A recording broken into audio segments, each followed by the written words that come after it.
You know, that quiet sort of background hum of worry about money, it's something so many of us feel, right? Even if, on paper, we're earning decent money. Oh, absolutely.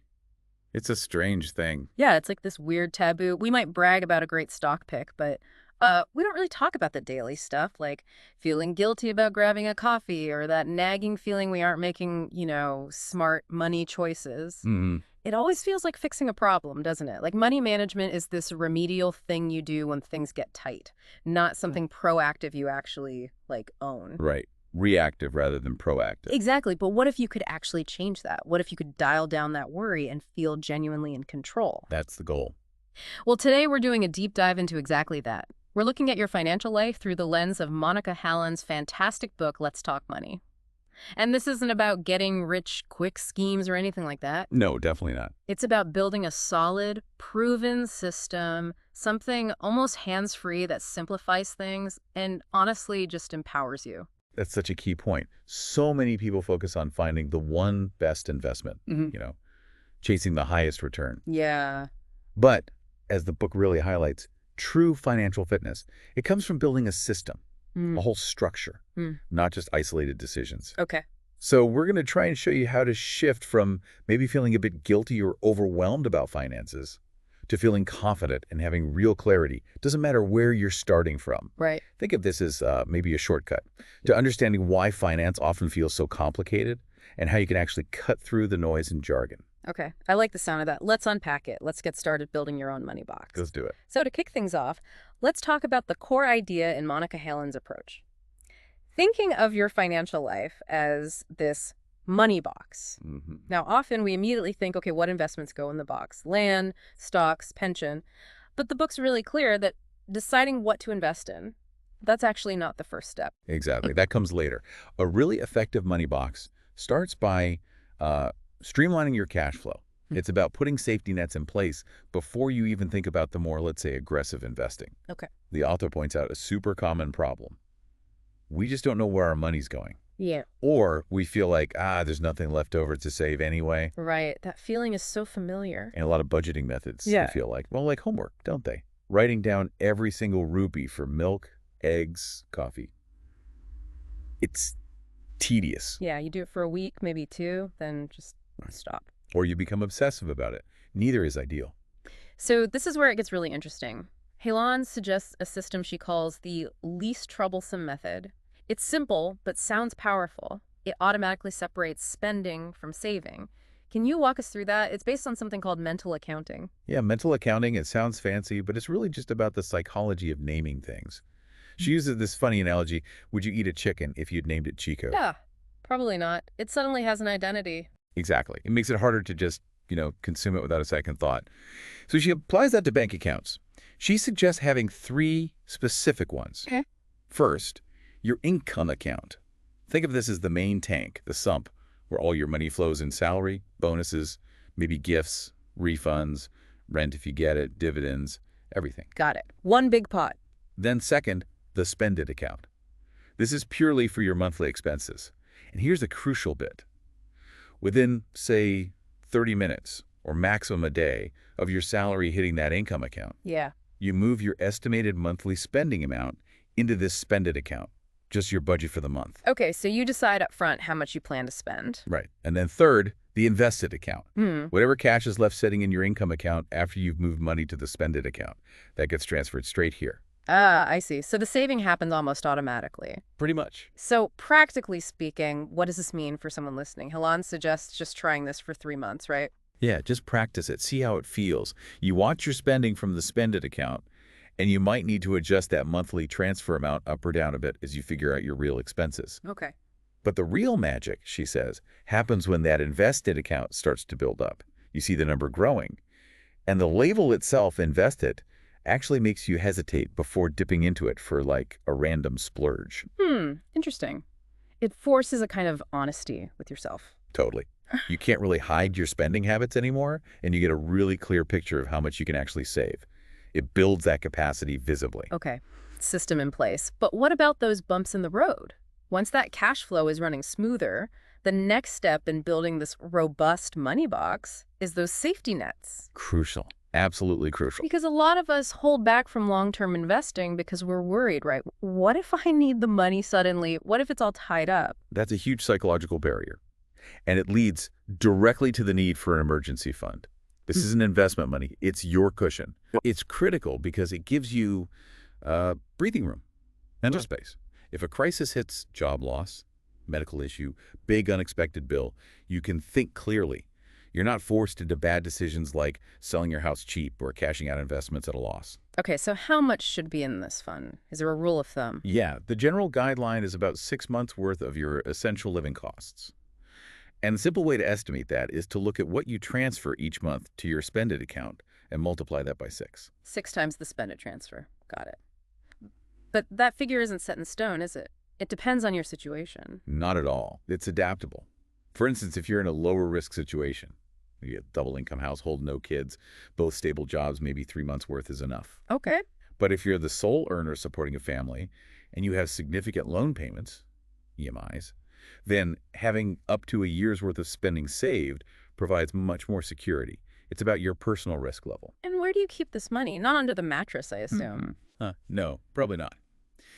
If you're not really familiar with mutual funds yet, a simple fixed deposit, FD, in a bank is fine. It's safe and accessible. Okay. However, the book does suggest that short-term debt mutual funds are often a better option. They generally offer potentially slightly better returns than FDs. They're still very liquid, meaning you can get your money quickly, and sometimes the tax treatment is more favorable too. Good to know. Now, another huge safety net. Medical cover. Health insurance. So many people mean to sort this out, or they just rely on whatever their job provides. Yeah, and that reliance on work cover can be risky. Sure. The book tells this really powerful story about a couple, Anmol and Richa Days. Tech professionals, good jobs, significant medical cover through their offices, seemed set. Okay, what happened? Well, life happened. Richa quit her job after they had a baby, and then unexpectedly, Anmol got laid off. Oh. Suddenly, that ample company cover, gone. Just like that. It really highlights why the book strongly recommends buying your own personal health insurance policy, even if your office gives you one, especially as you get into your 40s. Why, especially them? Because when you retire, company cover usually disappears completely. And by then, if you developed any lifestyle diseases or pre-existing conditions, getting new insurance becomes much harder and way more expensive, sometimes impossible. Right. So locking it in earlier is better. What should you look for in a personal policy? What kind of cover amount? The book suggests a basic cover somewhere between 3 lakh rupees and 15 lakh rupees per person. So that's about 300,000 to 1.5 million rupees. Maybe 3 lakhs is enough for smaller towns, but up to 15 lakhs might be needed for metros, especially if you prefer, the top-tier hospitals. Okay. For a standard family, parents and kids, a family floater policy is often smart. It's one policy where the total sum insured can be used by any family member who needs it. That makes sense. Anything specific to watch out for in the policy details? Yes, absolutely. Look very carefully for something called a copay clause. Avoid it if you can. Copay. What's that? It means you agree up front to pay a certain percentage of any hospital bill yourself, regardless of the sum insured. So a 10% copay on a 2 lakh rupee bill means you still have to fork out 20,000 rupees from your own pocket. Ouch. Okay. The book actually calls it the evil copay for a reason. It kind of defeats the purpose of having comprehensive cover, though sometimes for senior citizens, it's the only way they can get any insurance. But for most people, try to get a policy without it. Got it.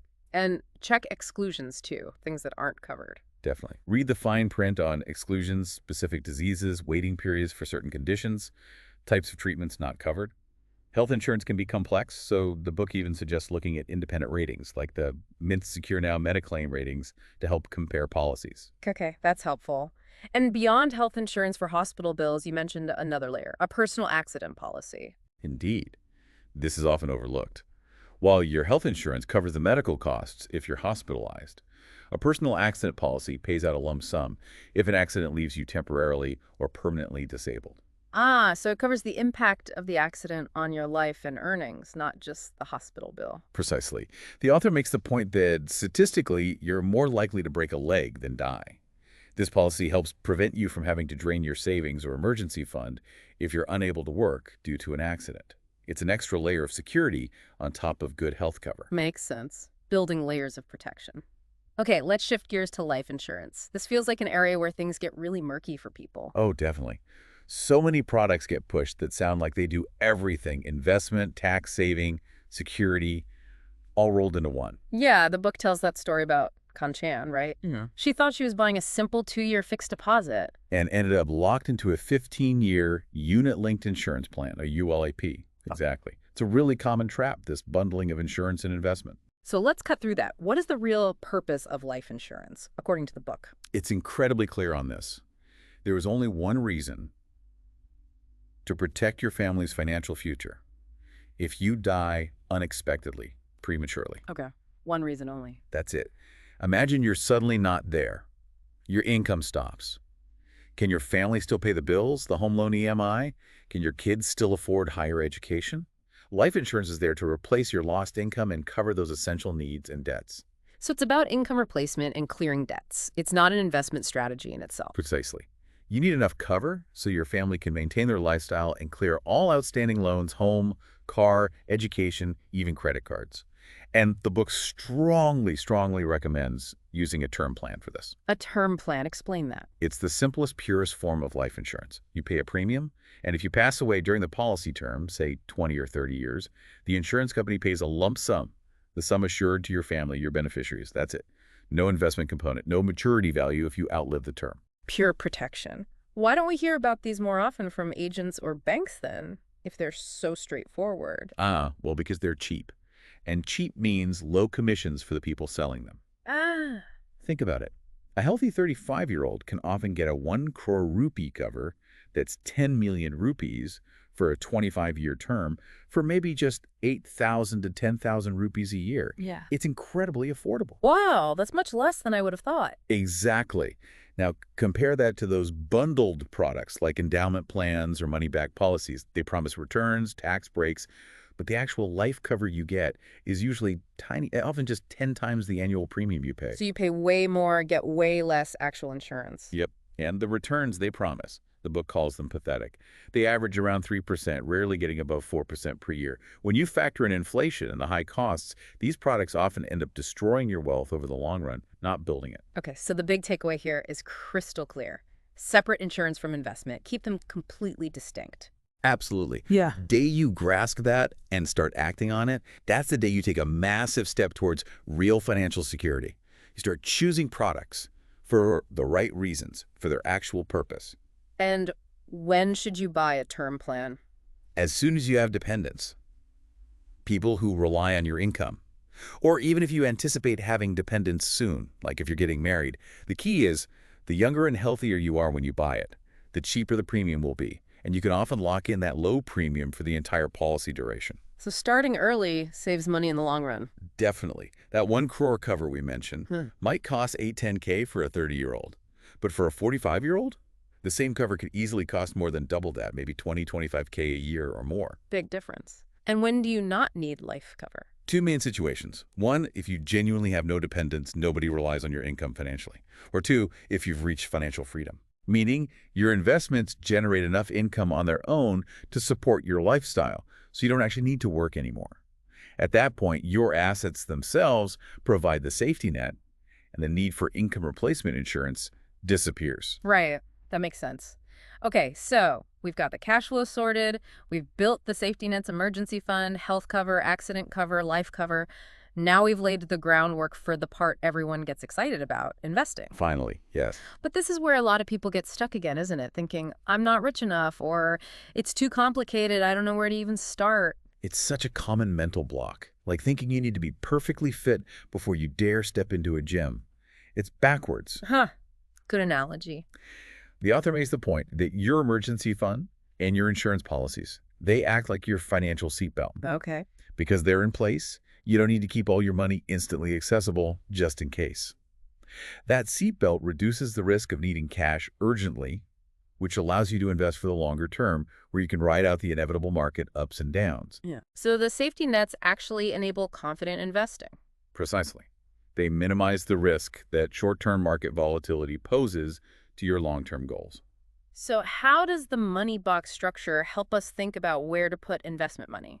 The box has 3 more cells or compartments specifically for investments, and they're defined by your time horizon when you'll need the money back. Okay, time-based. Yep. First is almost there. This is for goals that are just 2 to 3 years away. Maybe a down payment for a car, saving for a specific short trip. What goes in there? Things that are relatively safe and stable. Bank fixed deposits, FDs, maybe ultra short-term debt mutual funds, or conservative hybrid funds that have only a tiny bit of equity. Low risk is key here. Got it. Next. In some time. This is for goals that are roughly 3 to 7 years away. Perhaps funding a chunk of a child's education, a major home renovation project. And here. Here, equity investing in the stock market starts to become important. You have a bit more time to ride out fluctuations, so you can aim for potentially higher growth than just debt products. Okay. In the last cell. Far away. This is for your really long-term goals, primarily retirement, but maybe also very long-term education funding. Anything that's more than 7 years out, often decades. And this is where equity plays a bigger role. Absolutely. For long-term goals, equity historically offers the best potential for wealth creation, outpacing inflation significantly over time. Okay, so we have these time horizons, but what are the actual types of investments the book wants us to understand? The main building blocks. We need to get our heads around three main asset classes. First, debt. We've touched on this. Think assured, predictable returns.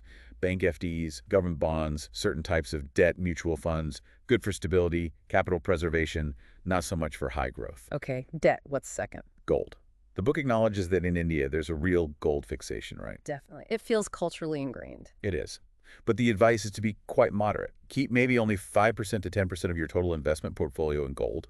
And ideally, use things like government-issued sovereign gold bonds rather than physical gold. Why not physical gold? Jewelry? Coins? High costs.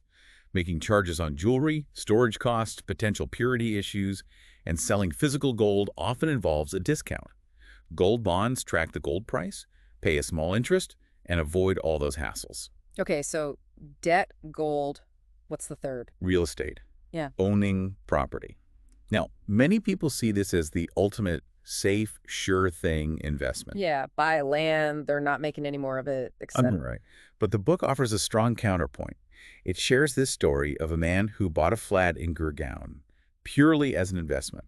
It ended up sucking up 40% of his take-home pay in EMIs, and he even had to mortgage his inherited family home to fund it. Wow, that's putting all your eggs in one very expensive basket. Exactly. And the warning is that, especially at current property prices in many areas, real estate can actually be a terrible investment. Why? High transaction costs, stamp duty, registration, brokerage, ongoing costs, maintenance, property tax, illiquidity, hard to sell quickly, and often the actual post-tax returns might be lower than what you could get from equity over the long term. So the advice isn't never buy property. No, the advice is basically own one house to live in as a roof over your head. That's fine, often necessary. But beyond that, be very cautious about treating additional properties purely as investments, especially if it stretches you financially. Okay, that's a really important perspective. Which brings us to the big one, equity, the stock market. For so many people, this still feels like a casino. All the jargon, Sensex, Nifty 50, it sounds intimidating. It does, but the book really tries to demystify it. It emphasizes it is not a casino. Okay. The stock market is simply where legitimate companies, the businesses that make the products and services we use every day, list their shares to raise money to grow. When you buy a share, you own a tiny piece of that company. And things like the Sensex. That's just an index. The Sensex tracks the performance of 30 large established companies listed on the Bombay Stock Exchange. The Nifty 50 tracks 50 companies on the National Stock Exchange. They're like barometers, showing the general health or mood of the market. So why do stock prices go up and down? Over the long run, in a growing economy like India's, companies generally make profits, expand, and become more valuable. That drives their stock prices up over time. Short-term fluctuations happen due to news, sentiment, economic changes, lots of things. But the book shows data, even if you were incredibly unlucky and only invested at market peaks. Yeah. Holding on to those investments for longer periods, like 7, 10, 15 years, significantly smooths out that short-term volatility. Yeah. Historically, the Sensex has given average returns of around 16% per year over decades. That often beats real estate and gold, especially after you account for all their costs. 16% average is pretty compelling long term. But picking individual stocks sounds like a full-time job. What about people who don't have that time or expertise? That's where mutual funds come in. They're presented as the ideal solution for most investors. How do they work, simply? A mutual fund pools money from thousands of investors like you and me. It then hires professional fund managers who use that large pool of money to buy a portfolio of stocks, bonds, or other assets based on the fund's objective. And is the money safe? Your money is protected from fraud or the fund company running off with it, thanks to strong regulation by SEBI, the Securities and Exchange Board of India. But it's not protected from market risk. The value of your investment will go up and down with the market. Okay. And within mutual funds, are there different types? Yes, broadly two main types to understand: active funds and passive funds. Active versus passive. In an active fund, you have a fund manager and their team actively researching and picking which stocks or bonds to buy and sell, trying to beat the market average. The book compares it to taking a taxi. Your journey's success depends heavily on the skill of the driver, the fund manager. Okay. And passive? Passive funds don't try to beat the market. They simply aim to match the performance of a specific market index, like the Sensex or Nifty 50. They just buy all the stocks in that index in the same proportion. Examples are index funds and exchange-traded funds, ETFs.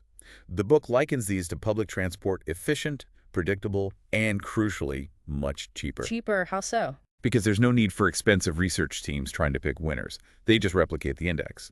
This means their running costs, called the expense ratio, are significantly lower than active funds. Right. Lower costs mean more the return stays in your pocket. Exactly. And over the long term, those cost savings compound massively. Okay, so when you're looking at any financial product, insurance, mutual fund, whatever, what are the absolute key things you need to check, according to the book, beyond just the promised return? The book lays out 6 critical parameters. We've touched on some, but let's really highlight a few. Please do. First, cost. Understand all the costs. There are front loads, the cost of just buying the product. These can sometimes be hidden. The book mentions traditional insurance plans sometimes having front loads as high as 42% in the first year, or UOPs having 8–9%. Wow, that's huge. It is. And then there are the ongoing costs or expense ratios, the annual fees charged for managing the product. Even a small difference, say 1% extra per year in fees, might not sound like much. Yeah. But over 20 or 30 years, thanks to the power of compounding working against you, that 1% difference can literally mean losing out on hundreds of thousands, even lakhs of rupees. Costs matter enormously. Okay, scrutinize the costs. What else? Return.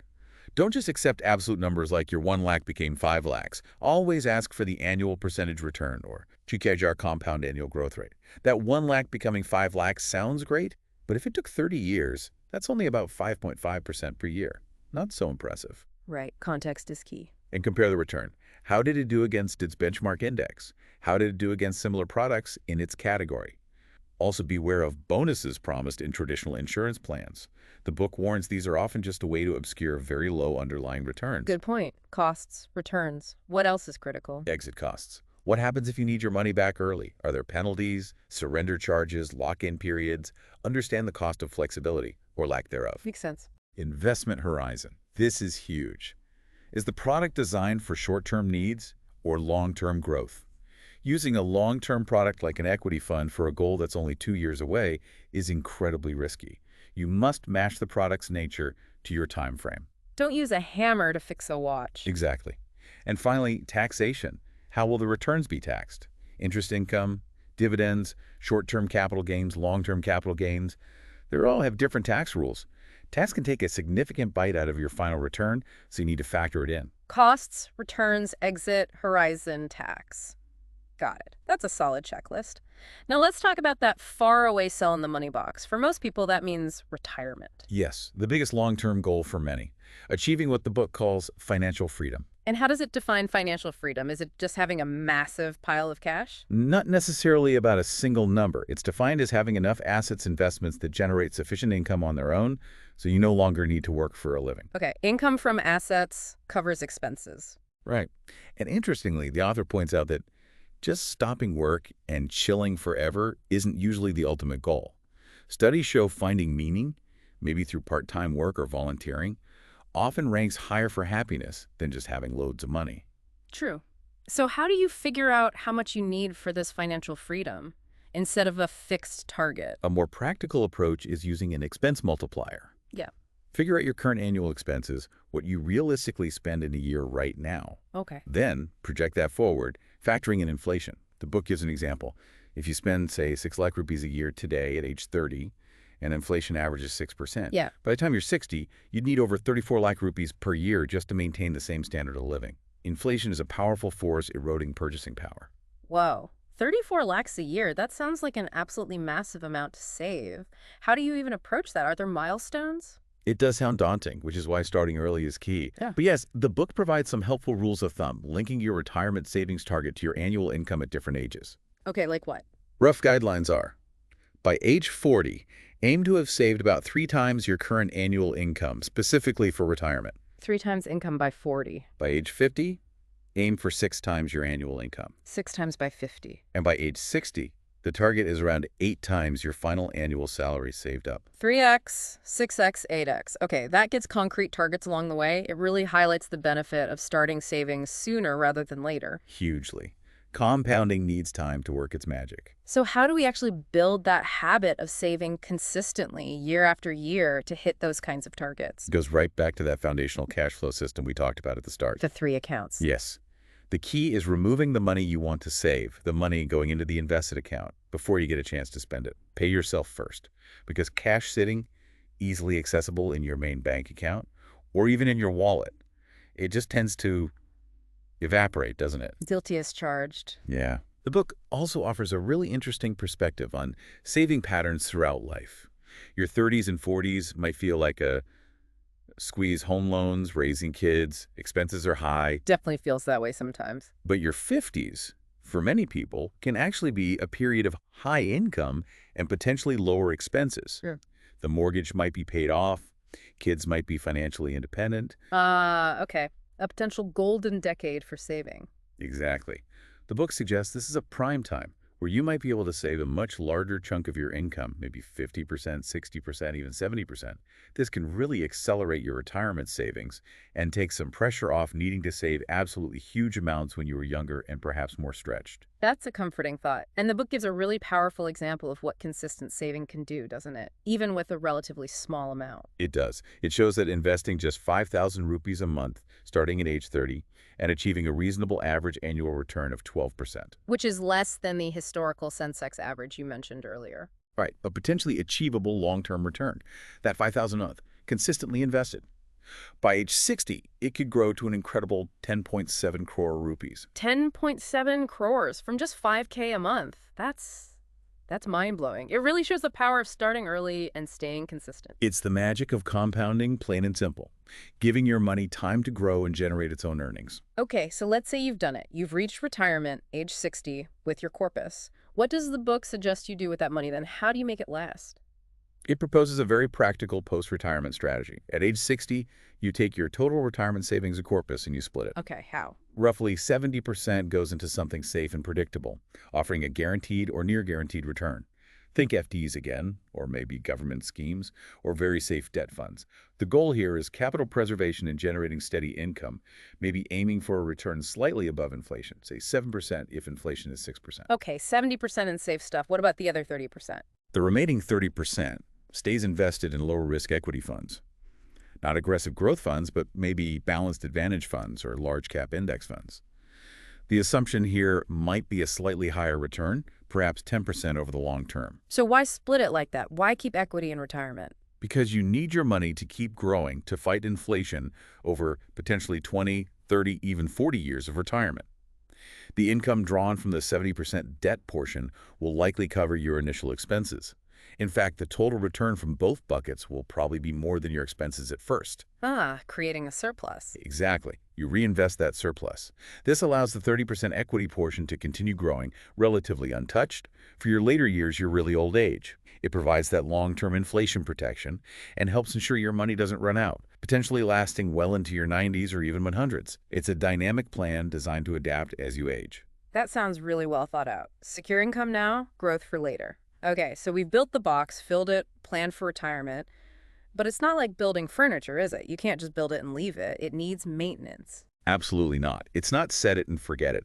Your money box is a living thing. It needs periodic checkups. What does that look like? Should I be checking my investments every day, panicking when the market dips? No, definitely not. The author is very clear. Do not react to the daily noise of market tickers or what everyone else seems to be doing. Herd mentality. That leads to emotional decisions. So what should we do? Set specific dates for a redo the box review, maybe twice a year. Link it to something memorable, like Diwali in your birthday or New Year and mid-year, whatever works for you. And what do you do during this review? You rebalance. Over time, some investments will grow faster than others, drifting away from your target allocation, like that 70-30 split in retirement or your target equity debt mix while saving. Rebalancing means selling some of the winners and buying more of the underperformers to get back to your desired percentages. Even if it means selling stocks when the market is high, that feels counterintuitive. It can feel that way, Hmm. but it's about sticking to your long-term strategy, managing risk, and taking some profits off the table. You also use this review to adjust the box if your life circumstances change significantly. Like what? Maybe your kids finish education and become financially independent. If you've also reached financial freedom yourself, maybe you don't need that big life insurance policy anymore. You adjust the components of the box based on your current reality.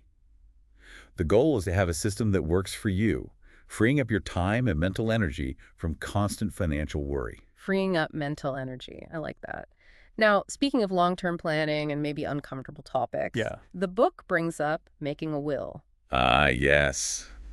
The really tough conversation for many. It makes a pretty bold statement, doesn't it? Look, Something like your money box is only half done until you have a will. And just naming nominees on accounts isn't enough. It does, and it leads to that critical comment people have. Why do I need a will? Everything will just go to my spouse and kids anyway, right? Yeah, that seems logical. But the book is incredibly blunt here. The author says dying without a will is potentially the most selfish thing you can do to your family Wow. Selfish. Why? because it leaves behind a massive administrative and legal mess, especially if there are joint assets, assets in different states, or if legal heirs are determined by specific religious laws, which can sometimes include distant relatives you didn't intend to inherit. Nominations only make the nominee a custodian, not necessarily the owner. They might still have to distribute assets according to succession laws. So even if the family gets along, it's just a huge headache without a will. A nightmare, as the book puts it. Mountains of paperwork, legal processes, delays, costs, all while your family is grieving. It's simply unkind not to provide a clear roadmap for them. Okay, that puts it very starkly. The will is an act of care for those left behind. Precisely. The book even suggests practical things, like couples making individual wills. And if you anticipate someone might contest the will, you can include something called an interim clause. What's that? Basically, it says if any beneficiary challenges the will, they risk losing whatever inheritance they were originally left. It's a deterrent against frivolous challenges. Interesting. But bringing this up, especially with older parents, Halan calls it the toughest talk ever. It often is. Right up there with the birds and the bees talk, maybe harder. It's difficult to raise the topic of end-of-life planning without sounding like you're just interested in the inheritance. So how do you approach it? The book suggests maybe starting indirectly. Talk about someone else's experience, perhaps a friend whose family went through difficulties because there wasn't a will. Or maybe involve a trusted, neutral third party, like a family friend or a financial advisor, to help facilitate the conversation. The aim isn't to be morbid. It's about ensuring clarity, peace of mind, and that wishes are respected, minimizing distress for everyone later on. A necessary, if difficult, conversation. Okay, last big topic. We've built the box, we maintain it, we've planned the legacy. What actually kills a money box? What undoes all this careful planning? This is where the self-reflection comes in. The book points out that often the biggest threat isn't some external crash or bad luck. It's us. We are our own worst enemy. Often, yes. The main culprits identified are buying things without thinking, especially big-ticket items, borrowing money carelessly, taking on debt you can't comfortably repay, and pure, simple greed. Okay, let's unpack those. Borrowing, like credit cards. Credit cards are a prime example. They feel so smooth, right? Tap and pay. Doesn't feel like real money. But if you don't pay the balance in full each month, the interest rates are crippling 24%, 36% per year, sometimes even higher. There's almost no investment out there that can reliably give you returns high enough to justify carrying that kind of debt. It just eats away at your finances. Okay, keep debt, especially high-interest debt, under control. What about greed? Greed leads to chasing unrealistic returns, falling for investment manias. Think about Ponzi schemes or other scams that promise to double or triple your money in a very short time. If it sounds too good to be true. It almost certainly is. These schemes inevitably collapse, and people lose everything they put in. Genuine wealth building is usually slow and steady, not flashy and fast. So the book's final checklist for just Doing okay with your money for keeping that box healthy, boil it down to. Keeping your spending sensible and your borrowing firmly under control. Staying far, far away from those get-rich-quick investment manias. And crucially, sticking with your plan, continuing your systematic investments, like SPs and mutual funds, even when markets look scary and dip. Don't panic sell. Control spending, control debt, avoid greed, stay invested. Simple, but not always easy. Exactly. Discipline is key. Wow.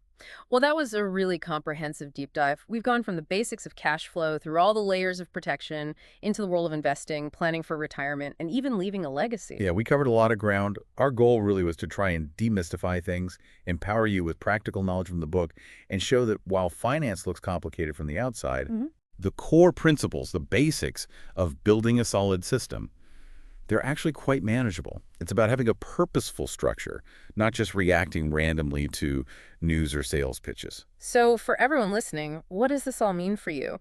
We've talked about systems, safety nets, avoiding greed, but maybe the deepest insight here is that real financial control isn't just about the numbers on a spreadsheet.